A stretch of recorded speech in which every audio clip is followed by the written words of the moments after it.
با سلام و عرض ادب خدمت دانش آموزان و اولیای گرامی.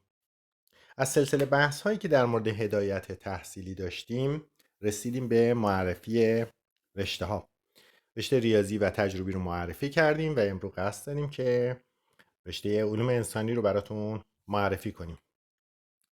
ابتدا به سکن کمی در مورد ویژگی های این رشته براتون میگیم و در این حال آینده تحصیلی توی دبیرستان رو براتون خواهیم گفت و شرایط ورود و همینطور در دانشگاه رو براتون توضیح خواهیم داد. موضوع اصلی علوم انسانی مطالعه در مورد مسائل مربوط به انسان هاست و گستره وسیعی از رشته های حقوق، اقتصاد، جامعه شناسی، ادبیات فارسی، زبانشناسی، روانشناسی و رشته های دیگه رو شامل میشه. تصور بر اینه که رشته علوم انسانی رشته ساده‌ای محسوب میشه، در حالی که این تصور اشتباهی هستش. کسی نمیتونه باور کنه که حقوق، مدیریت، روابط بین الملل، اقتصاد، روانشناسی این رشته های ساده‌ای باشن. اما اگر فرضمون بر این باشه که رشته علوم انسانی ریاضیات کمتری داره و خیلی از دانش آموزان از این جهت این رشته رو رشته ساده‌ای میدونن، باید بگیم بله همینطوره. رشته علوم انسانی ریاضیات خیلی کمتری نسبت به رشته علوم تجربی و همچنین رشته ریاضی و فنی حرفه‌ای داره. پس به این شکل میشه این موضوع رو در نظر گرفت که این رشته میتونه نسبت به رشته ریاضی فنی حرفه‌ای و همچنین تجربی ساده تر باشه، اما در عین حال رشته علوم انسانی به حافظه بسیار قوی نیاز داره و قدرت تحلیل و استنباط بالا. به هر صورت باید قبول کنیم کسی که وکیل میشه، کسی که بازرگان میخواد بشه یا اقتصاددان میخواد بشه یا دیپلمات میخواد بشه یا روانشناس یا جامعه شناس، نیاز داره به قدرت تحلیل بسیار بالا و حافظه قوی. از این منظر این رشته جزء رشته‌های بسیار سخت محسوب میشه، چون کوچکترین اشتباهی میتونه فاجعه بار باشه برای یک جامعه. در سالهای بعد یعنی سالهای دهم، یازدهم و دوازدهم دانش آموز که وارد رشته انسانی میشه باید بدونه که درس‌های تخصصیشون چیه.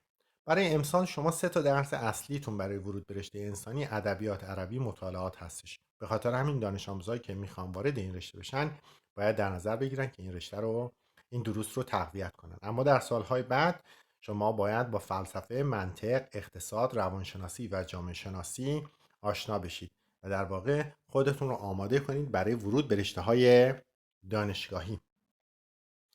ببینیم شرایط ورود به رشته علوم انسانی به چه صورتیه. ما در مورد ریاضی و تجربی گفتیم که دروس تخصصی و اصلیشون ریاضی و علوم هستش.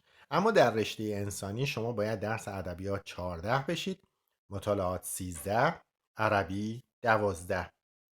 در چه سالهایی؟ هفتم و هشتمتون ضریبش 1 محاسبه خواهد شد این 3 درس و در سال نهمتون ضریبش 3. پس ارزش درس به اصطلاح دروس امسالتون به لحاظ نمره‌ای بسیار بالاتره. شما 3 برابر ارزش نمره تو اینجا خواهید داشتید چون ضریبش 3 هستش.